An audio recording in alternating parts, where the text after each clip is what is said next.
Nós vamos conversar agora aqui no NT Sul com o deputado estadual Zé Nunes, do PT, que assume o seu primeiro mandato como deputado estadual, Assembleia Legislativa aqui do Rio Grande do Sul. Deputado Zé, boa tarde, seja bem-vindo ao NT Sul. Boa tarde, uma satisfação estar em Cachoeira e falar aqui no NT Sul.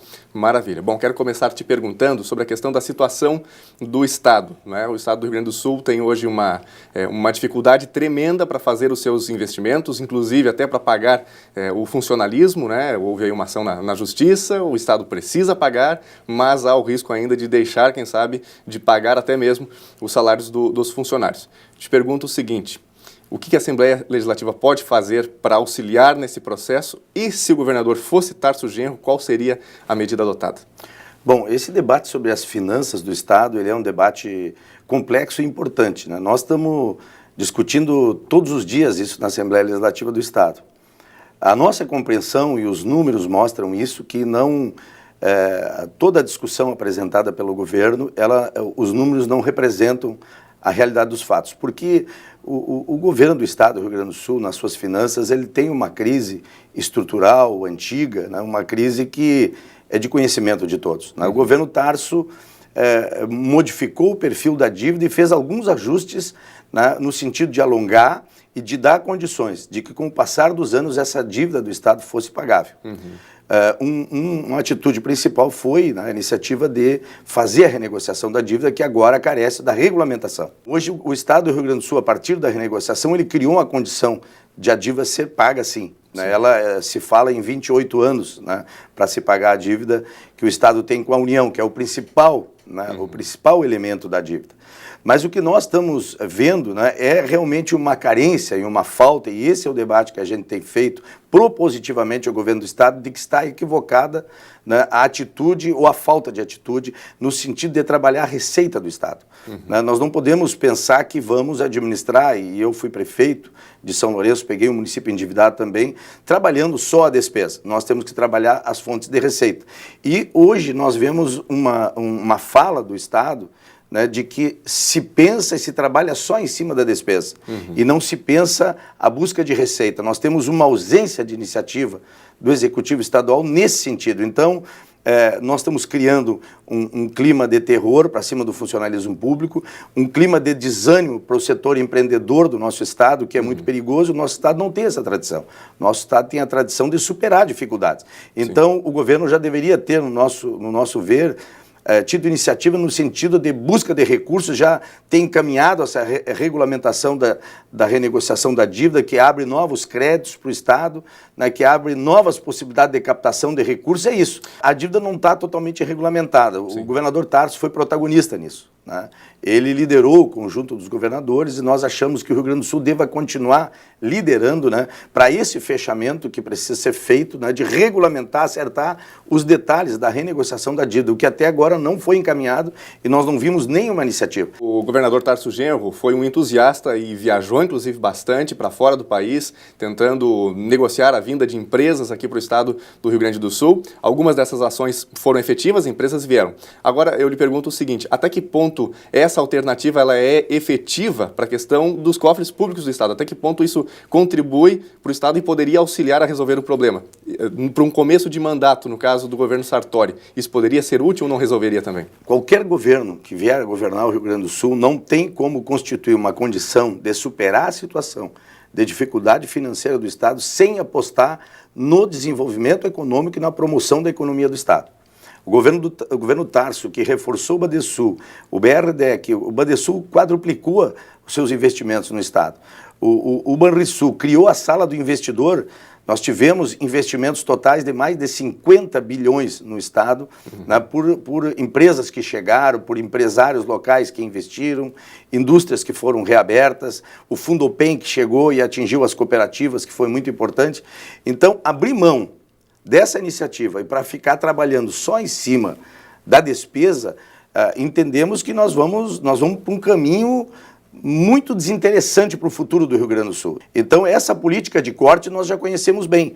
Nós já conhecemos outros governos que fizeram essa opção de querer resolver a situação financeira do Estado num governo. E foi uma catástrofe para o Rio Grande do Sul. Os municípios, naquela época, tinham que aplicar 26%, 27% em saúde. porque o Estado chegou a aplicar 3, 4% em saúde. O governo Tarso aplicou 12% em saúde. Quando se fala da forma como se recebeu o Estado da gestão anterior, nós precisamos também analisar como estão as estruturas públicas e as políticas públicas. Os hospitais, em que condições? Os hospitais estavam em pleno processo de expansão. Nós não tivemos, nos 4 anos do governo Tarso, nenhuma fala de fechamento do Estado. Nós estamos no 3º mês do governo atual e os hospitais já estão falando em fechamento. Agora, o senhor falou antes sobre o aspecto de desesperança e citou agora o aspecto dos prefeitos. Na maioria das vezes, os prefeitos, para chegar até o governo do Estado, porque são muitas as demandas locais e que dependem desse ente, no caso, vão procurar um deputado para poder fazer uma ponte, para conseguir uma negociação. Como é que está essa questão da articulação entre municípios e governo do Estado? Pergunto ao senhor que tem andado por diversas regiões do Estado. Aí. Eu não acredito no desenvolvimento sem o Estado ter uma grande articulação com os municípios, né, que nós, deputados estaduais, e eu tenho que aqui agradecer muito ao povo de Cachoeira, pelos quase 1000 votos, estou aqui iniciando um trabalho, nós vamos trabalhar muito aqui com o município, com o nosso prefeito Neyron, né, com as entidades de Cachoeira, porque nós queremos aqui constituir um trabalho forte em prol do povo de Cachoeira que nos apoiou. Inclusive, sobre a hidrovia do Mercosul, a hidrovia Brasil-Uruguai, que tem aqui o município de Cachoeira, um dos municípios que é centro desse debate, nós estamos chamando um seminário em Porto Alegre, onde vamos chamar os agentes do governo do Estado, os agentes do governo federal, estamos marcando uma audiência com o ministro dos Transportes para tratar sobre esse assunto, que ele é muito importante. Ele é muito importante para o município de Cachoeira, muito importante para essa região, muito importante para todo o estado do Rio Grande do Sul, para nós melhorarmos o custo do nosso transporte até o Porto de Rio Grande, e esse é um projeto estratégico, e nós precisamos ter política para os projetos estratégicos do Estado. O governo do Estado tem suas dificuldades, mas, por outro lado, também, o governo federal também vem enfrentando grandes dificuldades no meio de uma investigação complicada, que é a Operação Lava Jato. Como é que o PT, especialmente, está tratando dessas manifestações?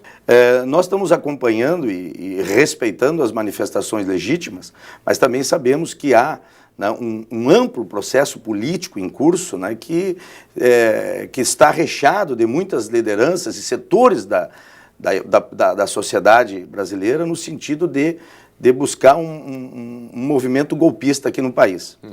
E, inclusive, questionando a própria democracia. E isso nós não admitimos, porque nós construímos a democracia brasileira, essa que nós estamos vivendo, que nos dá a oportunidade de ir à rua, manifestar, colocar as nossas opiniões, fazer as nossas reivindicações. Essa democracia foi construída com muita luta, com muito sacrifício. Também temos a convicção que não há nenhum ambiente para que se venha a trabalhar um impeachment da presidenta Dilma, que as instituições estão desgastadas. O que nós temos no Brasil hoje? Nós temos uma situação, num processo amplo de investigação, daqueles apontamentos de irregularidade que tem em diversos setores. A corrupção ela sempre existiu no Brasil. Hoje se investiga muito mais, os mecanismos de controle são muito mais aperfeiçoados e a população acaba e tem a oportunidade, através da mídia, através de vários mecanismos, de acompanhar tudo o que está acontecendo. Essa é a grande diferença do momento que nós estamos vivendo hoje. E também a corrupção, infelizmente, ela está colocada no seio de todos os partidos políticos. Qual é o partido político que possa dizer que não tem a ver? Inclusive, nós tivemos aí uma lista que saiu no final de semana, que muitos que bradavam sobre a corrupção estão lá na lista. A nossa opinião do PT e a nossa opinião pessoal e como deputado é de que todo ato de corrupção, seja ele o corruptor ou o corrompido, ele tem que responder. Nós temos que dar a devida punição, a sociedade não tolera isso e não podemos tolerar. Então, hoje existe uma revolta popular, e um sentimento, e muitos trabalham de que a corrupção está somente no meio político. Hoje nós estamos vendo que a própria Lava Jato está vendo que os grandes empresários e as grandes empresas do país se utilizam da corrupção para ganharem dinheiro, para acumularem riqueza, e isso está tudo exposto por aí.